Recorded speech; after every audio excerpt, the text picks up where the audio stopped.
Welcome back to today's episode of Unapologetic Living. I'm Elizabeth Elliott, I'm your hostess, and today I have with me Nicole Bartlett, Yes. and she is a local gal here from Louisville, Kentucky. She considers herself an intentional living architect.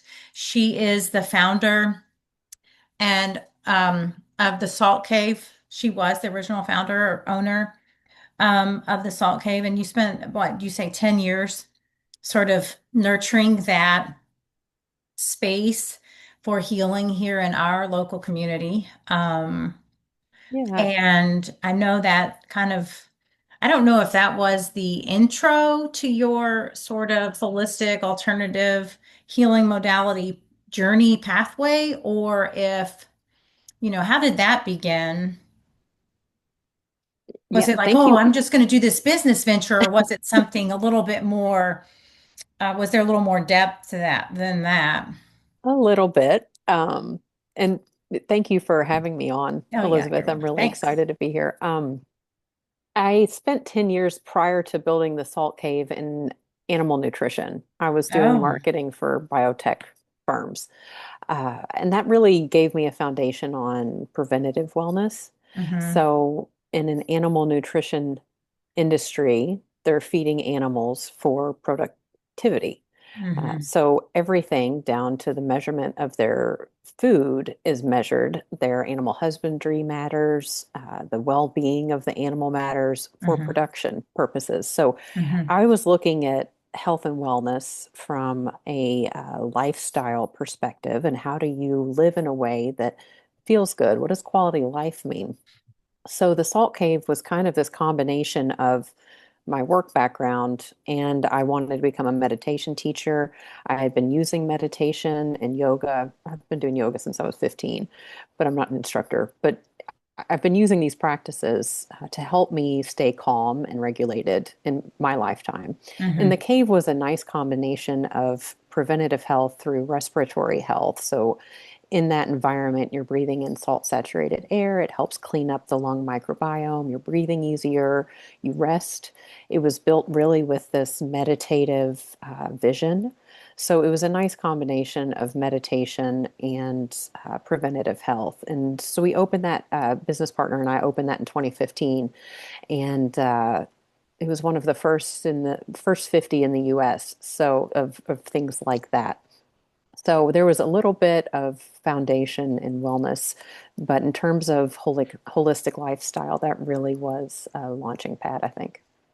Gotcha. I have to admit, I have never been and Oh, sat in a salt cave, and I know it's something that I need to experience. it's a portal. And that's Mm-hmm. what's so funny about building that space. I built it with this idea of intentional living and well-being and holistic health. But it was when we opened doors that in came all of the intuitive healers, because Mm-hmm. they knew the qualities of salt, they knew the properties of the way it pulls and extracts.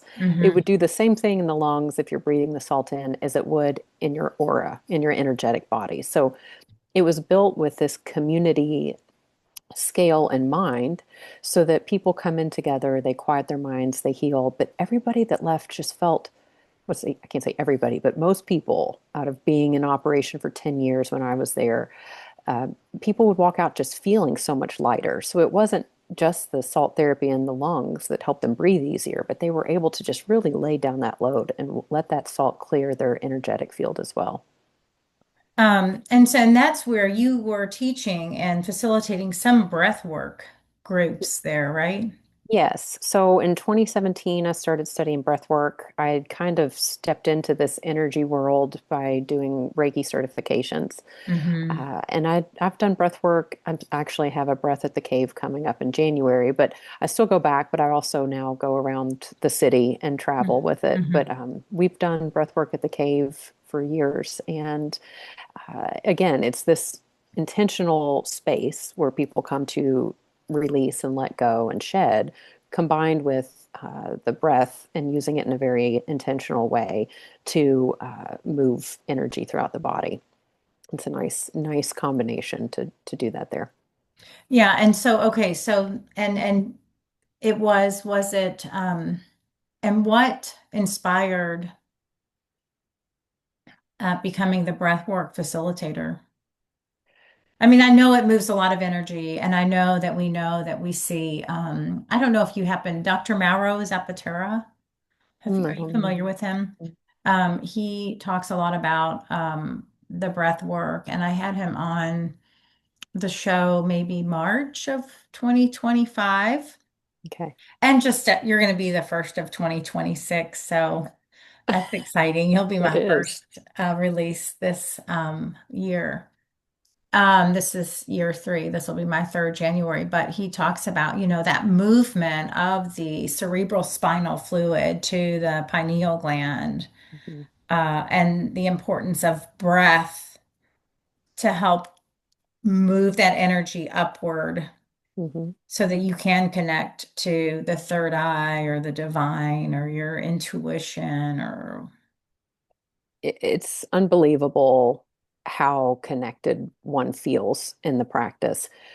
When I think in life, I think of things really practically. Like I wanted to be a breathwork practitioner because I ran a salt therapy business that worked with lung health, and this felt like a nice combination. What yeah. I didn't mention in building it was that I was doing Kundalini yoga for six Mm, months daily. And again, I didn't know what I was doing.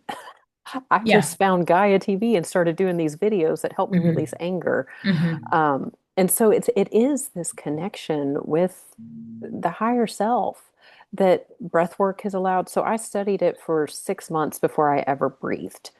And in that first breath experience for me, it changed my life. I found a no that I didn't realize I was missing. Essentially, what I mean by that is my discernment became crystal clear. I walked away from that first experience really knowing what was serving my highest good and what wasn't. And Hmm. so from then on, I was just head first in. That's another quality I think I carry is I have a tendency to jump and leap. And so, yeah, I just dove straight in once I had the experience of it. So you really felt as though you gained some clarity.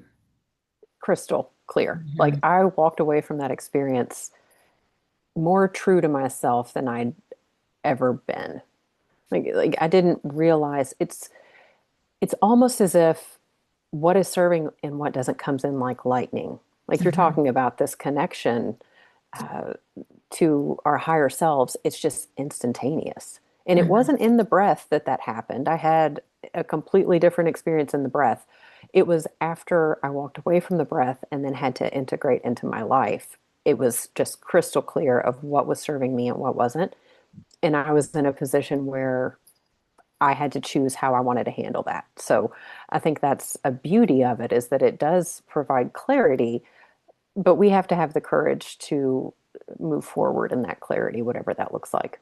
So are you open to sharing like what sorts of elements you did leave behind or in going in, do you often like when you go to a yoga class, you'll hear your instructor or the facilitator, your, yoga instructor, uh, suggest setting an intention. Is that something that you went in with? Like, oh, I want clarity on, or what was, like going in, like, okay, I'm just want to have the experience and then um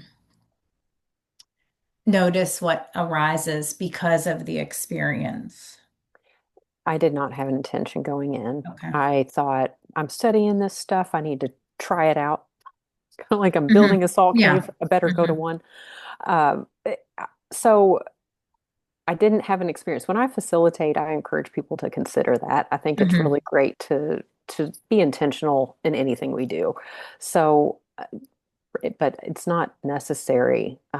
The experience I had in the breath was different than the awakening piece that followed. So, what it did for me was just really clear the channel of to who I am.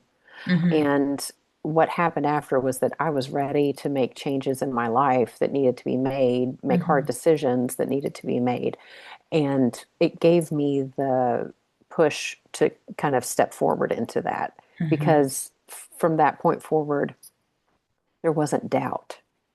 I Mm, didn't question what I was doing, whether it was the right move or not. It just really allowed me to kind of go inward and act from a place of self versus trying to please everybody else that might have been involved in my life at the time. So, what was true to me and my higher ability to connect, and then to take whatever steps I needed to do that. Essentially, I ended up taking over ownership of the Salt Cave at that mhm, time mhm, fully, which wasn't necessarily in the cards before that session mhm, mhm. happened. I know that, one of the reasons that I birthed the Unapologetic Living podcast was to help give people the permission to do just that, right? Hmm. Because so many, I mean, we're brought up by our parents, families, our extended family, communities that our families have us involved in. You're getting all these external messages on how to be and who you are and how you have to operate to survive in this world and the path and the steps you have to take to do that and to be deemed or considered successful or what have you, right? You know what I'm talking about. Hmm. Yeah, for sure. And so you have to like peel those layers away to like figure out like what actually resonates with me Yeah. versus like that message of like mom or dad. Like you can still hear them, right? Like I know, there are things that I have heard along the way. I can't believe you're doing that. Okay. But Yeah. even despite I'm going to keep moving forward, those messages are still there and you can become I think you can get confused or feel guilty or shame or fear, right? That lack of courage to do what really resonates with you. Yeah. And I think some, sorry, No, I, yeah. I think some of that is I'm writing a memoir, so I'm looking back over timelines in my life a lot. And I think some of that is part of where we are when we're there. Like I Hmm. look back at when I was working in agriculture for 10 years.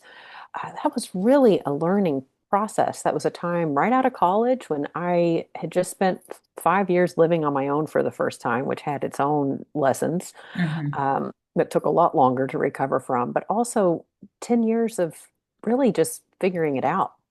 So, you spend this time in your life where you're ambitious and you have this energy and you're just saying yes to all the things because you're learning, right? But then there comes a time where you realize maybe you've been saying yes to things that weren't serving you, or it was yes for the betterment of what you think looks like success. Hmm. And so then you start to recognize, oh, hold up, this isn't serving me.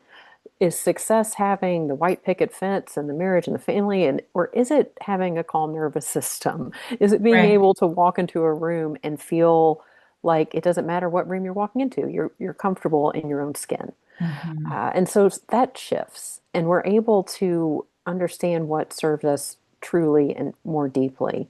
Hmm. Uh, and so I think that through there's this ability to let go of things that no longer serve as they become clearer. And the Hmm. way that we get more clear is through slowing down and bringing intentional awareness to what our lives look like, how we're creating our lives, what we want to create our lives with, and how we want to live in the world. I think so much of this is choice. So much of it is survival as well.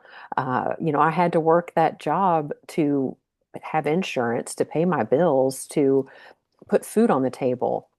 And so there's a survival element, but eventually we get to this point where the survival meets the service to self. And how do we make changes so that we can serve ourselves and kind of lessen the fear around the survival piece? Hmm.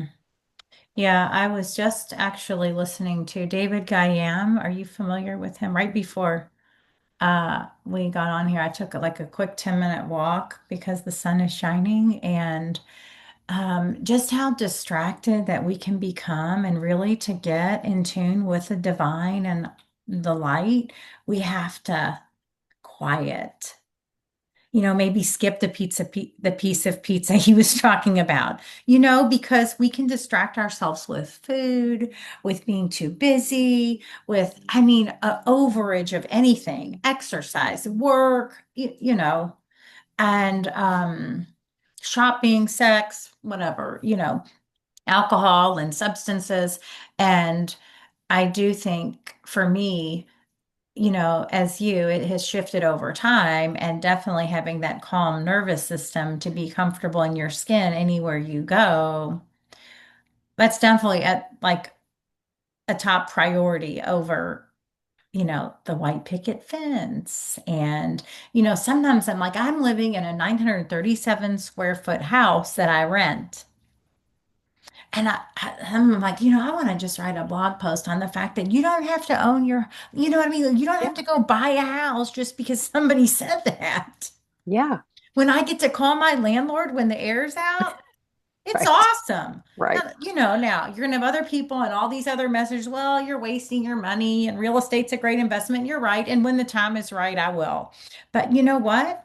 As a single mom who's been a single mom for like let's see, for a minute now, having to think about those added expenses if something went wrong Yeah. wasn't going to serve me, Right. And so I do think we have to really take a look at, what feels right, and um, whatever that is to help connect us with that divine or that, higher self guiding force. Um, Really, when you go there, you don't really have to do as much thinking about the rest. It has hands down been what leads me. I'm like the fool tarot stepping off the cliff because my faith allows me to know that I can be caught. Hmm. There's so much that our egos can tell us is not safe, or we blow things up to be bigger than they typically are. And to trust the process, we don't know what's on the other side. Like who knows how something's going to work out? And I do that through listening to my internal structure. I have a tendency probably to hold on a little bit longer than I should. I was listening to your podcast about letting go in January of the 400 and some odd things. Oh yeah. But I have a tendency to hold on maybe longer than I should, but I also don't have a an attachment to holding on forever. Yeah. So it's this faith process of being able to rely on uh, the the process itself, just taking the next right step for me, Hmm. alongside what it is I need to be secure. So it's been a juggle of this leap and let go and know that I'll be caught in some form or another, and trusting the process that what everything happens for a reason. We are where we're meant to be, and yeah, So, okay, so you had the breathwork experience, that mhm, first initial one, yeah, and you've continued with regular breathwork practices on your own. I know you facilitate them. You said that now you travel around to bring these guided breathwork sessions, for lack of a better word, to the community. mhm. Yeah. So Um, no, let's I take spent it. okay. I spent about 3 years in my certification process. Well, 2.5. I spent 5 weekends doing intensive breathwork sessions, and then that was, through coaching and training alongside the breathwork. And then I spent at least 6 months working with my mentors and facilitating others. And then in 2020, I launched Breath of the Wild, which is just my personal practice. Uh, I try to combine, well, I've done a couple of different practices. I believe that the breather is their best guide, that the breath technique isn't as important as Mhm. listening to the self. So for me, it's a real exploration of the self using the breath. So breathing fast, breathing slow, breathing gentle, Mhm. breathing full. It's up to the person and what they feel their body needs. And then I kind of help coach and move that along for them. Uh, but yeah, I offer this in group settings and one-on-one sessions. I have a personal practice of shamanic journeying Hmm. and connection with the earth. I've worked with a couple of local practitioners here in Louisville, and so I incorporate all of this into my sessions. But I do believe that the breather has the ability to know what it is they need, and my job is just to guide the process. Again, it's trusting the process. It's letting the facilitator really connect and follow their own and build their own intuition in the breath. And I'm there with them the entire time. For me, it's more creating a safe container in Hmm. the room when I'm working with group energy or even individual one-on-one. I do rely on the unseen. I have, Hmm. guides and Hmm. uh, angels, and I call in and I ask for help because I'm working with energy. When people Right. are breathing in a pretty expansive state, a Hmm. lot is moving. And so I don't feel like Nicole Bartlett needs to be the person to manipulate that. I am just a conduit to let it flow in and through and out, or not even in me, but just through and out the space or the location. And most of these sessions are what? So the breath work, I've done three different sessions with different practitioners in Mhm. town. I want to say they've been around 45 minutes. Is that kind of, Yeah, we breathe around an hour. yeah, something Uh, like that. I can't yeah, remember. the session is booked for 2 hours. There's usually a 20-minute introduction of Hmm. who's in the room, what to expect, as much as I can put that into words, and then Hmm. a good 10 to 15 minute of just resting, following the breath, and then kind of regrounding and coming back to. Um, I try to give snacks afterward so that people can really get back into their bodies because um, it's an experience of higher perspective, Oh altered yeah, mind. I would say I was almost the very first experience that I had. Um, I don't want to use the word exhausted, Mhm. but or fatigued, but I don't know what word to use. It can be, I mean, It's it's a significant detox. it is, yeah. Yeah. And so you can feel there is a shift Hmm. from before you lay down Hmm. until afterward. It was a good shift, but it was a shift, if that makes Yeah. sense. Like it's like I also wasn't ready to go run a marathon afterwards.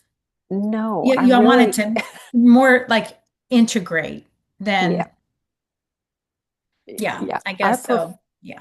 I prefer to do 4 hour mini retreats because that gives Hmm. time for integration. I love movement before the breath, so a lot Hmm. of times I'll collaborate with other practitioners for movement or sound vibration. I just did one at Valaterra on the 28th, and it was crystal bowls, movement, breath, and then the last hour of the retreat, people were invited just to journal, walk the grounds, spend time really coming back to self. Hmm. I do 2 hour classes that's that makes it accessible and available on a regular basis. The retreats are a little bit more to coordinate with regard to location, collaboration, things like that. But it really, if you're going to, like, I encourage people, if you're going to sign up, take the afternoon off. Like, try Yeah. to really give yourself the space. The integration piece is so important to me.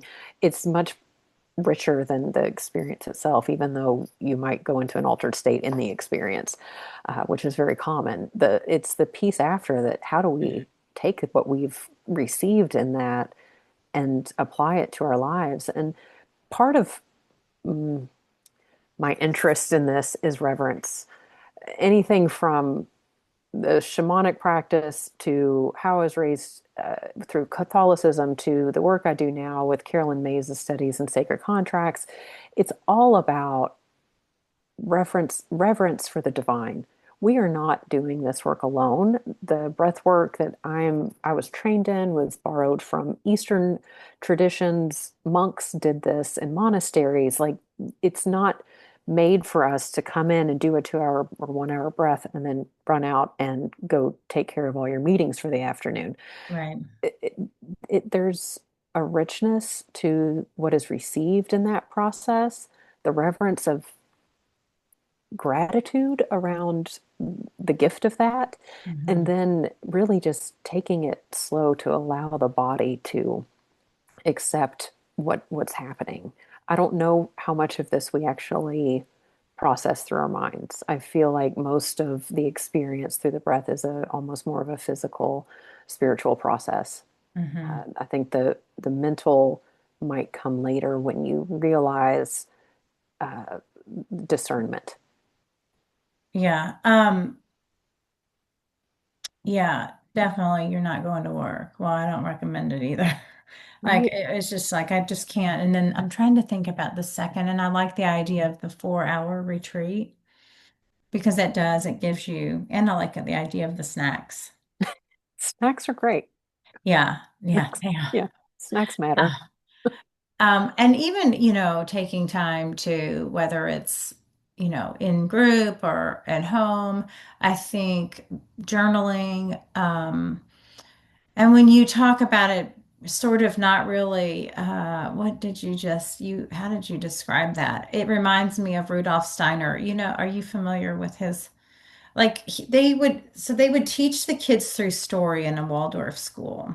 Yes. And then the kids, they don't teach to the kid. The content is taught through story, and then they don't dive into the content in that day, Hmm. right? The kids go home, they take it into their sleep and take it to the, other realms, and then they come back tomorrow to review or kind of like come up with or share, what's kind of happened for them since the story that was shared. Right. Makes me think about that and just taking that all the way in, you know, through the rest of your day and into the night. Because as you said, I mean, I would imagine, you're kind of sitting with it, kind of like a psilocybin journey, Hmm. right? Something like that. But what I like about this is that there's a little more control. Because for me, I felt they were very similar. They are. Hmm. They work in the brain the same way. Yeah. And that, what you mentioned about taking it into your sleep, our dreams do so much for us, whether we're Mhm. conscious of them or not. But even just being able to turn it off and let the subconscious do the work for us. There's such a richness in this that we don't get by mulling through it or trying to find Right. what it is that we're looking, right? Seeking. Hmm. Hmm. By literally removing ourselves, getting out of the way, there's greater solutions and insight and clarity. I often say to people when they come to breathe that you might be cloudy the next day. Like we're stirring it up quite significantly in the breath and not trying to figure out that means, just Hmm. allowing, right? Like just allowing whatever the process looks like to unfold. And Hmm. then it's important for me to stay connected to any client that comes and does breath work because it is such a powerful modality Hmm. to come in and do that and then leave and feel like you're untethered or in any way unsupported. That can be jarring. So, well, not many reach out to me after. I'm still really uh, interested in their process and available for just a grounded presence in the practice because there is so much happening well after the experience. Yeah. So not to change or shift subjects, I know, and all of those, right? You're leading those before we move on, because I'm super curious about the Caroline Miss work. Yeah. Do you offer those throughout? Are those available for people to register or sign up or look into on your website? They are what I have available right now is just a really generalized basic chart reading. Now, this is okay. So we're talking about sacred contracts work. This is Carolyn May's. She has a book written, and it's called Sacred Contracts. It's her archetypal work. Very much mirrors Jungian archetypal study. So, in her coursework, there's around 70 or so archetypes. To work with me on determining this, we would really try to identify your 12. Each archetype falls into a specific house that mirrors the zodiac. And there's four that she says all people carry. So the four are the survivor archetypes. They are with every person, and then each person has 8 unique archetypes. And Mm-hmm. so that's what working with me, we would pick out your 8. We would go through a form of question and answer, kind of what patterns are showing up in your life since early childhood. Mm-hmm. It's not a personality, they are a psychic influence. Mm-hmm. They are things that have, like, for me, my first memory is running back and forth in front of a car, thinking I was going to get hit when I was walking Mm. down the road with my mom. And I have the magical child in my 8th house, which is like into Scorpio. It's kind of the occult, the under. So, like, a lot of the work around the child archetype is learning responsibility. I chose the child, the magical child, because I had a memory of kind of escaping reality. So when I was running back and front for this car, the reality was that car was driving less than 15 miles per hour. I was very safe, but I kind of went into a different space and arena in that experience, likely having to do more with what was happening in my external life outside of that walk. Mm-hmm. And so understanding how that works for me in my 8th house, it is kind of an, a deeper meaning for the child. This 8th house is representative of um, kind of shadow qualities. So I was using the magical child to kind of escape my reality, Mm. and understanding how it fell in my 8th house, that gives me a little bit greater idea of how I work with that archetype. So the four survivors that everyone shares are the child, and there's different ones of there's different children, but that's the only one that's unique. There's the prostitute, and the prostitute is the keeper of faith. What are you willing to sell yourself for or not? Mm-hmm. The saboteur, which is really what hides in our subconscious. When are we? It's self-betrayal. When are we looking to protect ourselves? And how does that look for us? Does it show up as resistance? Does it show up as maybe cravings? So the saboteur's there, and then the victim, which the lesson of the victim is really how to become victorious. What is it? What do boundaries look like? Where am Mm-hmm. I victimizing myself or allowing myself to be the victim when I could have set a boundary here, or I could have changed behavior and been more victorious in this situation? So those are the four survivors. The different child archetypes are the orphan child, the abandoned child, the divine child, the magical child. Um, Might be missing a few here, but you kind of pick the child archetype based on what resonates the most. The wounded child, and then you have 8 unique ones that when they land in the house tells more of the story. And then as you get involved with the archetypes, there's other charts as well. So the initial is the chart of origin, where you do your 12 archetypal casting. And then there's a journey of transformation, which is really designed for periods of time where you're going through something, there's change happening, and then there's a fate to destiny, which is really kind of like a life overhaul, like a life change. And those charts use 36 archetypes in different And timelines. now, and you helped determine those. So I remember reading this book. I remember reading her book, Sacred Contracts. Hmm. And I remember, I want to say I was 27. I'm 47. I was pregnant with my daughter. I had learned about it from the Waldorf School. Very cool. And it was around the same time that I had, started to learn a little bit more about anthroposophy Hmm. and how, uh, the teacher who was our parent-child teacher there at the time, um, had shared with me that, we choose our parents. Mm. And I don't know, but talking about reincarnation, and I was raised Methodist, but I had questions. And when I went through the University of Louisville, I was really drawn to the Eastern philosophies, even in high school. I remember, how old are you? 43. Okay, so I'm 47. I don't know if you remember a time when you could get those like CDs for a penny.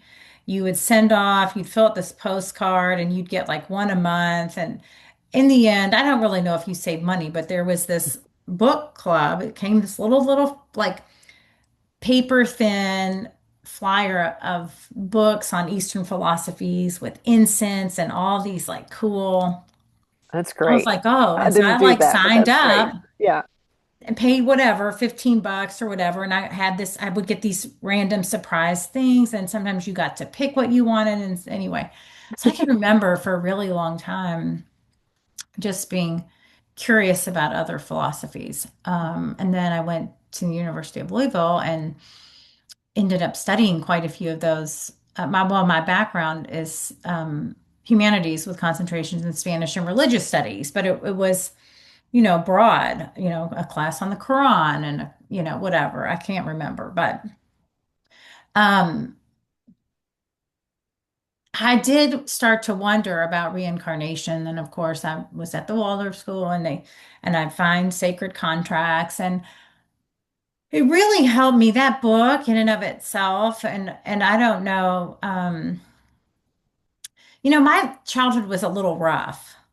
My parents got divorced when I was young. My father had an affair. My mom was undergoing breast cancer. There was a lot going on in my world. And then underwent a major surgery, a spinal fusion at 12. My mom was diagnosed again with the recurrence of breast cancer. She's 71, so everybody's thriving. Um, and then my parents got divorced later. But it was a lot. And at that time, it Mhm. was a lot because I didn't know anybody who was divorced. I didn't know anybody who had cancer. I didn't know anybody who was having scoliosis surgery. I mean, I felt like such an outsider. Yeah. And that I just didn't fit in. Um, and so I was going somewhere with that. Where was I going? Because I have this, and so I just was questioning. And so there was a part of me at that time that felt really connected with a victim. Yeah. And upon finding her work and also, well, all at the same time, and this whole, I was like, holy cow. I mean, I picked, this is awesome.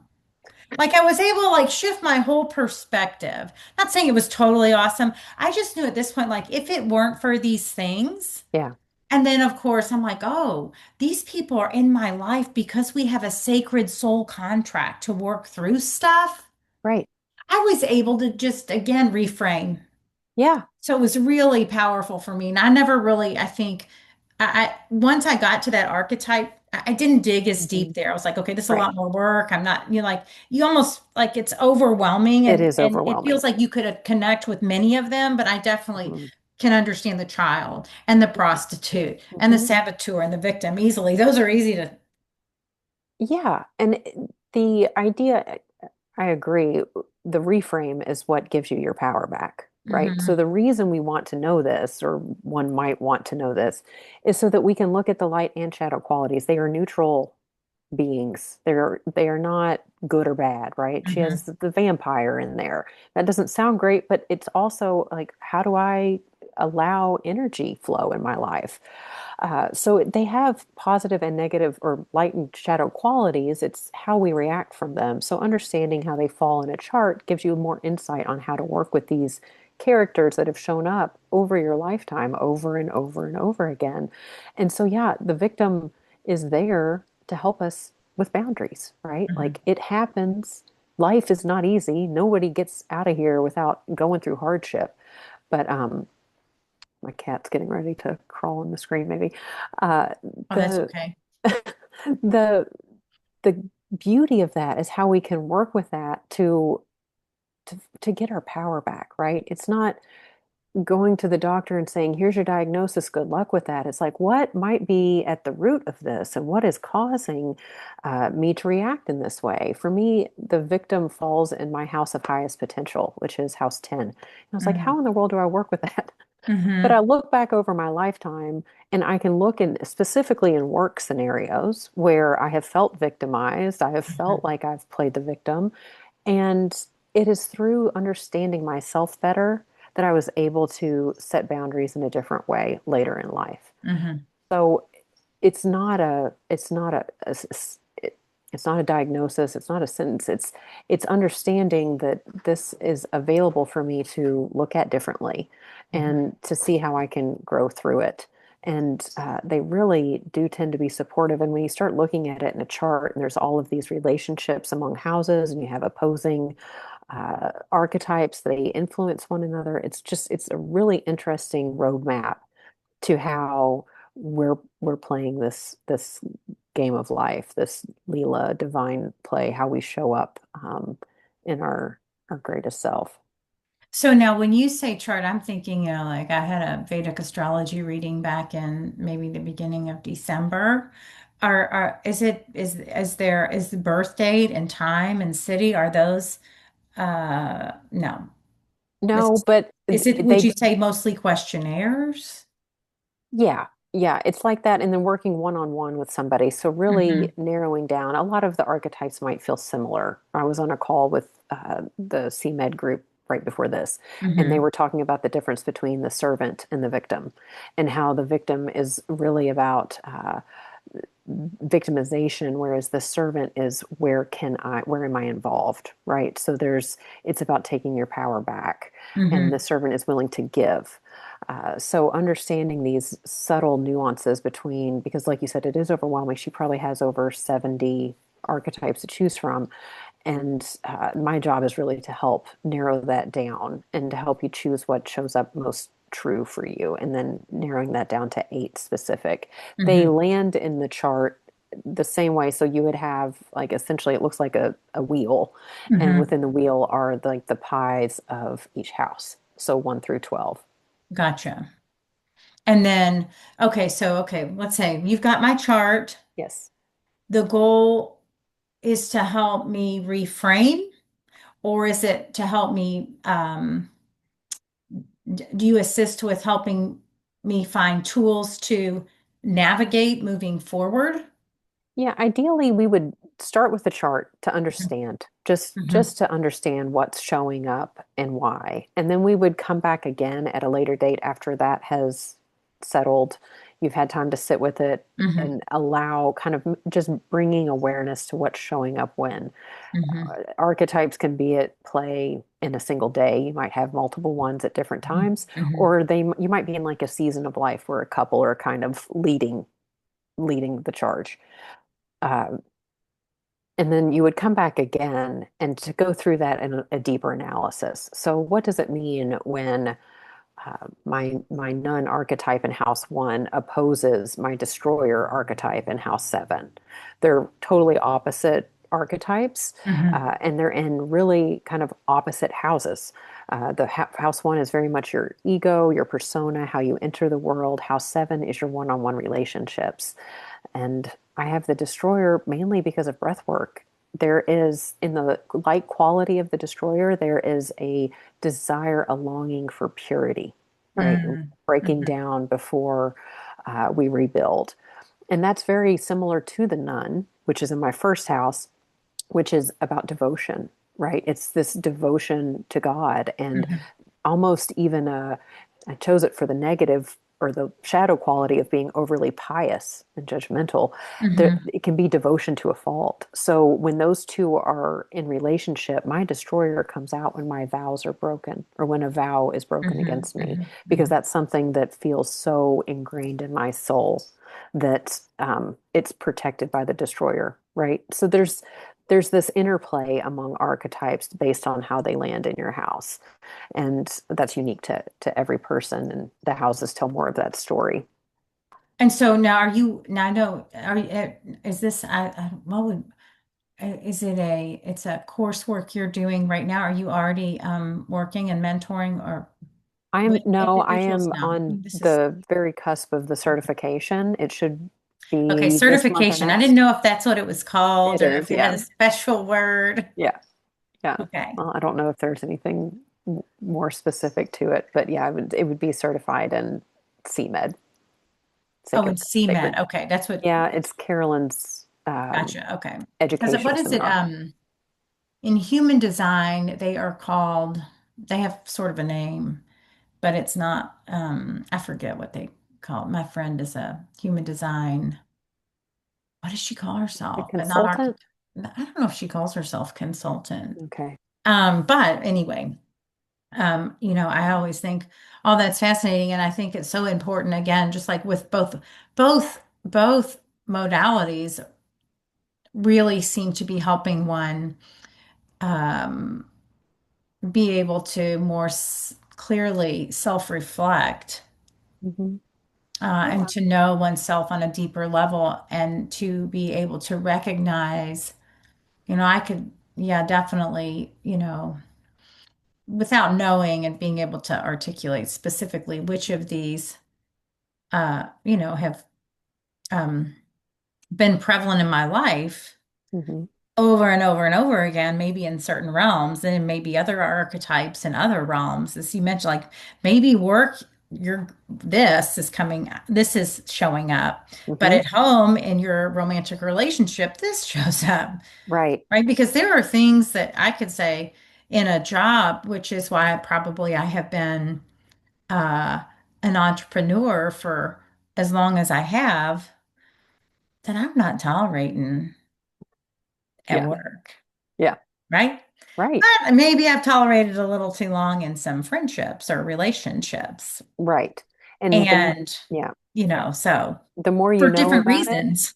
of course, right? Yeah. But the more you know about what's coming out and when and why, the greater you are able to catch if you're working from the light or shadow quality. Hmm. So ultimately, like we're on this journey of life to heal and uh, Hmm. whatever's next, our highest selves. Uh, this gives us the chance to be in touch with that as we go along. And then we have a little bit more agency around how we want to handle that and choice versus just being completely unaware of what's playing out in our lives at all. Yeah. So, I know you mentioned memoir earlier, Mhm. and I am without making an assumption, I'm going to make an assumption like all of this could be potentially woven into this memoir, right? Even maybe how your archetypes have played out. I don't know, maybe not. And maybe it's not even, covertly put in the book, but I would assume that, you know, the memoir is being written to why? Why are you writing a memoir? Why? Yeah. Oh, I have done a lot of work on myself, Hmm. and I just, well, first, why? Because I love to write. Hmm. Because when I did my journey of transformation chart, the poet fell in my first house, and that was the Ah. path I was on. I didn't realize this until 6 months into working with that chart. I didn't start the book, but Hmm. um, I am a writer, and so honestly, I'm following what I feel like is my service to creativity. Hmm. So I've done a lot of things. I've been a dilettante in many different worlds, dabbling in the arts and in healing arts, and I've learned a lot through that process. I think that I have an interesting story to share just in my life experience. And then Hmm. I'm hoping that people will understand that we have so many more tools available to us than what we just typically rely on our five Hmm. sensory Hmm. experience in life. Working with dreams, working with energy, finding the subtleness and nuances of these things that have been in our lives forever, but maybe we didn't pay attention to or missed, or we could have worked with a little bit more intentionally. So the idea is to just story tell and Hmm. share how my life showed up, and then hopefully help people see that there's so much out there that is in the unseen serving us. I love that you have a religious studies background. It is a passion of mine. Uh, and I think right now in the world we're living, it's like this battle between God and science. Hmm. And the faith traditions have so much richness to offer us. right? Like Hmm. Hmm. they're the oldest things that we can rely on Hmm. in this world. So we can't push them aside just because it's been misused. Hmm. Right.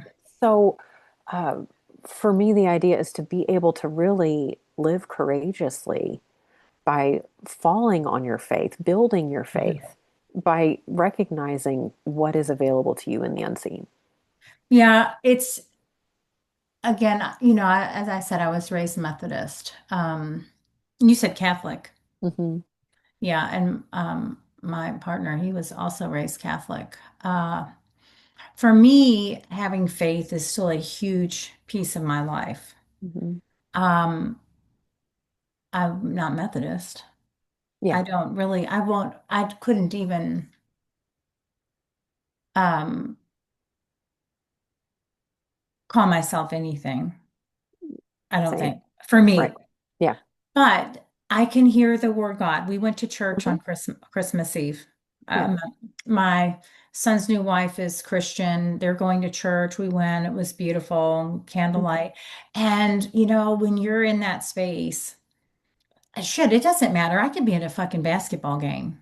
If Yeah. I'm in the room with a lot of people, I get teary-eyed and I get goosebumps because there's so Mm. much energy. It really, now, maybe if I was at some other concert that was really dark and I'm not sure, I'm just throwing out, like maybe I wouldn't feel that, and it could be that there's just so many people and so many different emotions and so much taking place because there's so many energies.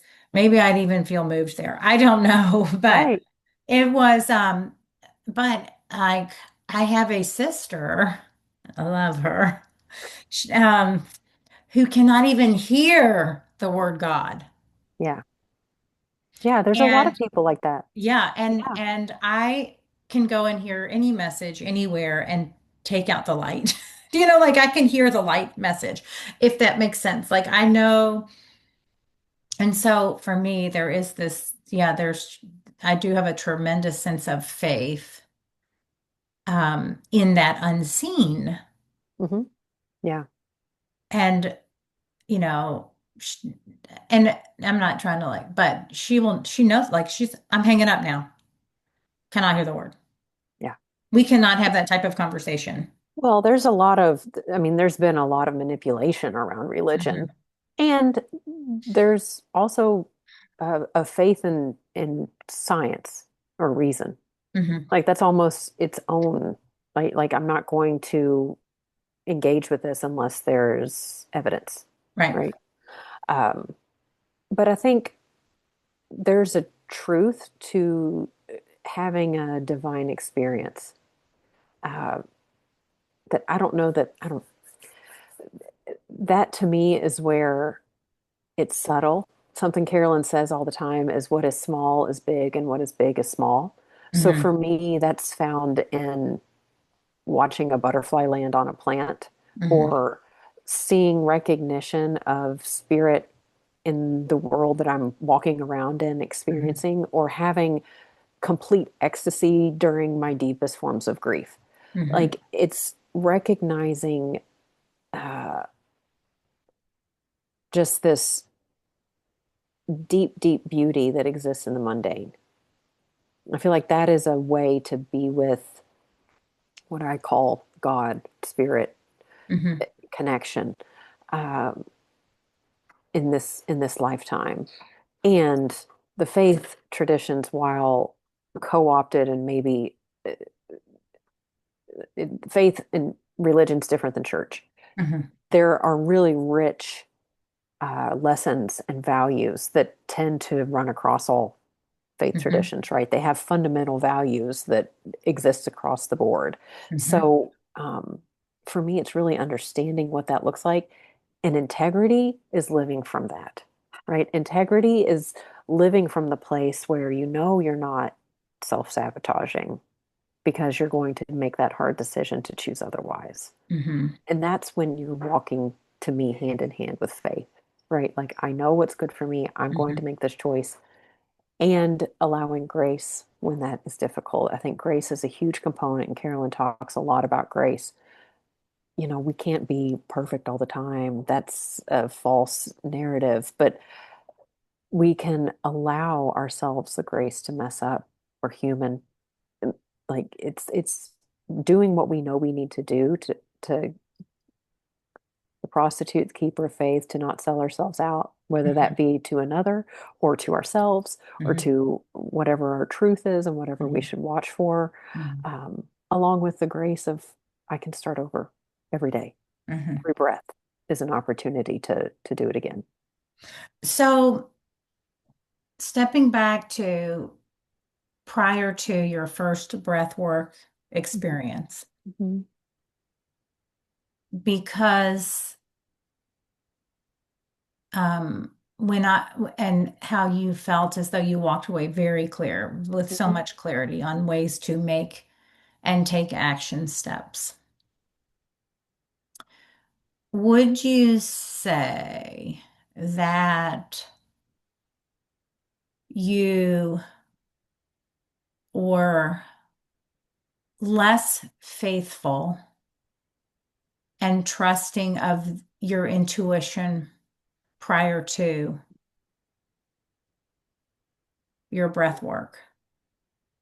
Or did you feel like you kind of knew, but you weren't quite trusting it yet? Um, because Breathwork I made it. felt like if you knew known, you may not have needed the breath work to, and I'm not saying that I guess, for me, what I'm hearing is that the breath work, the quiet has helped you really get in touch with the intuition and the guide system. It's my discipline practice. Hmm. So I had no problem listening to my intuition. What I did before breathwork and even before the cave was numb it, whether that was through, well, probably primarily alcohol or busyness, overworking.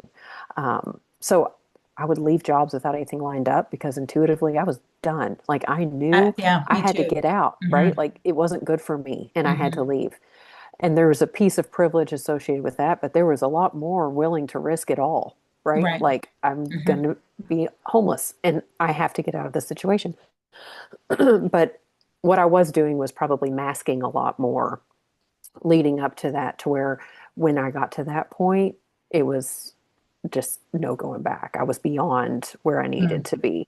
So, what breathwork has done is I essentially quit drinking for 3 years when I was doing the breathwork practice. And Hmm. I don't now, like, I live a sober life, Hmm. essentially. I might have a glass of wine here and there, but I don't I just don't. I live a sober life now. So the breath work is the discipline. It's constantly coming back and clearing.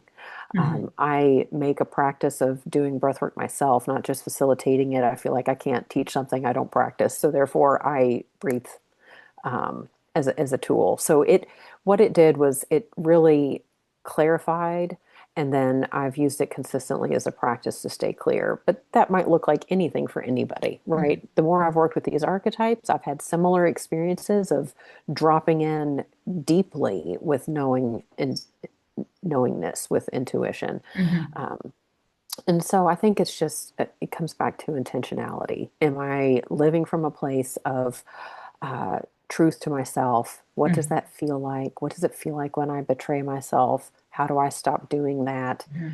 And so, in order for me to be free, to live freely, unencumbered, entrepreneur, I don't like reporting to anybody. I like to be able to do what I want when I want and what I need to do. And to do it in a way that I can still be a functioning adult, I have to have discipline. So it's Hmm. this breath work is my discipline practice among Gotcha. a bunch of other things, but that one really helps me stay clear. Like if I get cloudy or I'm confused or I'm like, I have to breathe. Hmm.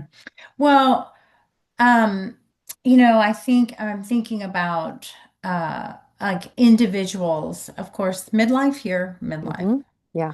who are facing, maybe marital problems and Hmm. they're like on the fence and wavering, yet they kind of have the answer. That's just one, it's like you said, like it might be a career, it could be, Hmm. it could be a big move. Hmm. Right. And I'm Yeah. just thinking that maybe if, again, both of these, the breath work, right, can help maybe like move stuck energy that's interfering with that ability to communicate clearly with the divine. Yeah. I, Or to free up. I mean, I guess, what I hear, it's what I hear oftentimes, it's a lack of faith that the universe or, God will show up and provide all, it's like quitting the job. I have no problem doing that. right. I'm with you, but there'd be Yeah. other things in my life I might get stuck. Yeah. And I can still be that way, So I haven't mastered it by any means, but the job thing, okay, I'll find another, I'll figure it Right. out. Yeah. But I'm not going to be somewhere when I was done with the job. And that was one of the things I heard a lot. Oh, Elizabeth had all these jobs. Okay, I've had all these jobs. She's not Right. using her master's in elementary education. Well, I'm not going to go do something I'm going to feel like I'm in a prison doing. I'm Right. just not, Yeah. So Yeah. whatever. Right. You can do what you want. This That's is, right. this is, yeah, your But, life, your choice. to help it, you know, maybe someone out there right now as we go into 2026, Yeah. right, to kind of like begin anew or to let go of the weight that's no longer, I'm not talking about physical, Hmm. emotional, Yeah. mental, whatever, weight Yeah. behind.